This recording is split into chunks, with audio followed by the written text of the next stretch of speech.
Selamat pagi saudara-saudara, sebelum kita memulai membaca Alkitab, mari kita berdoa. Terima kasih Bapa, kami bersyukur pagi ini bisa bangun dengan tubuh yang sehat tanpa kurang apapun. Sebelum kami melakukan aktivitas hari ini, kami rindu untuk membaca Alkitab Tuhan, untuk melandasi hidup kami dengan kebenaran-Mu. Oleh sebab itu kami semakin hari semakin berkenan di hadapan-Mu Tuhan. Urapilah setiap kami Tuhan, di dalam nama Tuhan Yesus. Haleluya. Amin. Tuhan adalah Raja. Tuhan adalah Raja. Biarlah bumi bersorak-sorak. Biarlah banyak pulau bersukacita. Awan dan kekelaman ada sekeliling Dia. Keadilan dan hukum adalah tumpuan tatanya. Api menjalar di hadapannya dan menghanguskan para lawannya sekeliling. Kilat-kilatnya menerangi dunia. Bumi melihatnya dan gemetar. Gunung-gunung luluh seperti lilin di hadapan Tuhan seluruh bumi. Langit memberitakan keadilannya dan segala bangsa melihat kemuliaannya. Semua orang yang beribadah kepada patung akan mendapat malu. Orang yang memegahkan diri karena berhala-berhala, segala Allah sujud menyembah kepadanya. Sion mendengarnya dan bersukacita, putri-putri Yehuda bersorak-sorak karena penghukuman-Mu ya Tuhan. Sebab Engkaulah ya Tuhan yang maha tinggi di atas seluruh bumi. Engkau sangat dimuliakan di atas segala Allah. Hai orang-orang yang mengasihi Tuhan, bencilah kejahatan, Dia yang memelihara nyawa. Orang-orang yang dikasihinya akan melepaskan mereka dari tangan orang-orang fasik. Terang sudah terbit bagi orang benar dan sukacita bagi orang-orang yang tulus hati. Bersukacitalah karena Tuhan, hai orang-orang benar, dan nyanyikanlah syukur bagi nama-Nya yang kudus. Saat penyelamatan sudah dekat. Mazmur, nyanyikanlah nyanyian baru bagi Tuhan. Sebab Ia telah melakukan perbuatan-perbuatan yang ajaib. Keselamatan telah dikerjakan kepadanya oleh tangan kanannya, oleh lengannya yang kudus.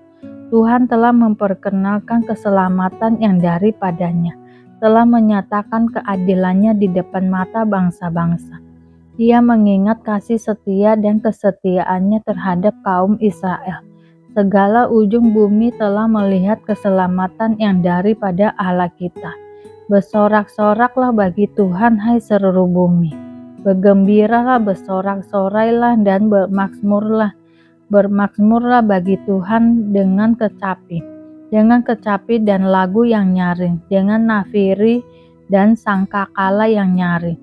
Bersorak-soraklah di hadapan Raja yakni Tuhan. Biarlah gemuruh laut serta isinya, dunia serta yang diam di dalamnya.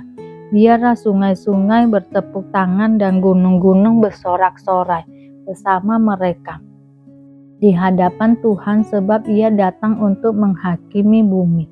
Ia akan menghakimi dunia dengan keadilan dan bangsa-bangsa dengan kebenaran.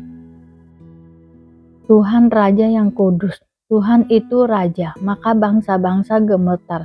Ia duduk di atas kerup-kerup, maka bumi goyang. Tuhan itu maha besar di Sion, dan Ia tinggi mengatasi segala bangsa.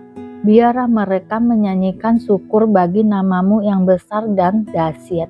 Kuduslah Ia, Raja yang kuat, yang mencintai hukum. Engkaulah yang menegakkan kebenaran, hukum dan keadilan di antara keturunan Yakub. Engkaulah yang melakukannya. Tinggikanlah Tuhan Allah kita dan sujudlah menyembah kepada tumpuan kakinya. Kuduslah Ia. Musa dan Harun di antara imam-imamnya dan Samuel di antara orang-orang yang menyerukan namanya. Mereka berseru kepada Tuhan dan Ia menjawab mereka. Dalam tiang awan Ia berbicara kepada mereka. Mereka telah berpegang pada peringatan-peringatannya dan ketetapan yang diberikannya kepada mereka. Tuhan Allah kami, Engkau telah menjawab mereka. Engkau Allah yang mengampuni bagi mereka, tetapi yang membalas perbuatan-perbuatan mereka.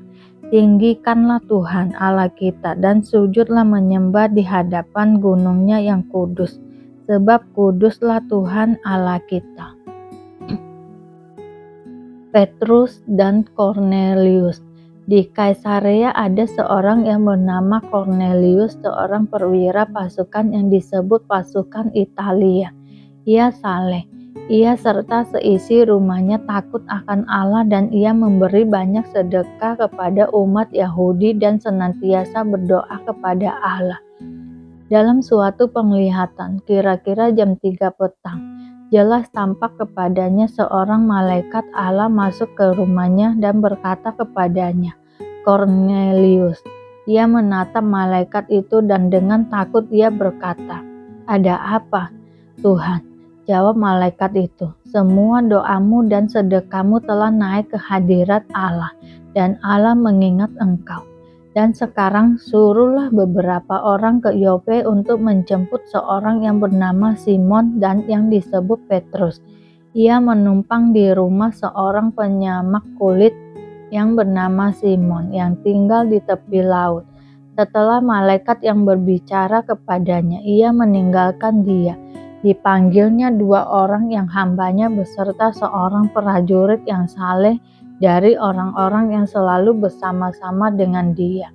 Dan sesudah ia menjelaskan segala sesuatu kepada mereka, ia menyuruh mereka ke Yope. Keesokan harinya ketika ketiga orang itu berada dalam perjalanan dan sudah dekat kota Yope, kira-kira pukul 12 tengah hari, naiklah Petrus ke atas rumah untuk berdoa. Ia merasa lapar dan ingin makan. Tetapi sementara makanan disediakan, tiba-tiba rohnya diliputi kuasa ilahi. Tampak olehnya langit terbuka dan turunlah suatu benda berbentuk kain lebar yang bergantung pada keempat sudutnya yang diturunkan ke tanah. Di dalamnya terdapat berbagai jenis binatang berkaki 4, binatang menjalar dan burung. Kedengaranlah olehnya suatu suara yang berkata, "Bangunlah hai Petrus, sembelilah dan makanlah." Tetapi Petrus menjawab, "Tidak Tuhan, tidak, sebab aku belum pernah makan sesuatu yang haram dan yang tidak tahir." Kedengaran pula untuk kedua kalinya suara yang berkata kepadanya, "Apa yang dinyatakan halal oleh Allah, tidak boleh engkau nyatakan haram." Hal ini terjadi sampai 3 kali dan segera sesudah itu terangkatlah benda itu ke langit. Petrus bertanya-tanya di dalam hatinya, apa kiranya arti penglihatan yang telah dilihatnya itu. Sementara itu telah sampai di muka pintu orang-orang yang disuruh oleh Kornelius dan yang berusaha mengetahui di mana rumah Simon. Mereka memanggil seorang dan bertanya, apakah Simon yang disebut Petrus ada menumpang di rumah itu? Dan ketika Petrus sedang berpikir tentang penglihatan itu, berkatalah roh, ada 3 orang mencari engkau. Bangunlah, turunlah ke bawah dan berangkatlah bersama-sama dengan mereka. Jangan bimbang, sebab aku yang menyuruh mereka kemari. Lalu turunlah Petrus ke bawah dan berkata kepada orang itu, "Akulah yang kamu cari. Apakah maksud kedatangan kamu?" Jawab mereka, "Kornelius, seorang perwira yang tulus hati dan takut akan Allah, dan yang terkenal baik di antara seluruh bangsa Yahudi, telah menerima pernyataan Allah dengan perantaraan seorang malaikat kudus, supaya ia mengundang engkau ke rumahnya dan mendengar apa yang akan kau katakan." Ia mempersilakan mereka untuk bermalam di situ. Keesokan harinya ia bangun dan berangkat bersama-sama dengan mereka, dan beberapa saudara dari Yope menyertai dia. Terima kasih Bapa untuk hari ini, sehingga kami dapat membaca Alkitab-Mu Tuhan. Mari doa Bapa kami. Bapa kami yang di surga, dikuduskanlah nama-Mu, datanglah kerajaan-Mu, jadilah kehendak-Mu di bumi seperti di surga. Berikanlah kami pada hari ini makanan kami yang secukupnya, dan ampunilah kami akan kesalahan kami, seperti kami juga mengampuni orang yang bersalah kepada kami. Dan janganlah membawa kami ke dalam pencobaan, tetapi lepaskanlah kami daripada yang jahat, karena Engkaulah yang mempunyai kerajaan dan kuasa dan kemuliaan sampai selama-lamanya. Terima kasih Bapa. Kami selalu bersyukur atas apapun Tuhan berikan hidup kami. Engkau tidak pernah meninggalkan kami ya Bapa. Hidup kami akan senantiasa berkecukupan di dalam-Mu. Di dalam nama Tuhan Yesus kami berdoa dan mengucap syukur. Amin, amin, amin. Tuhan Yesus memberkati.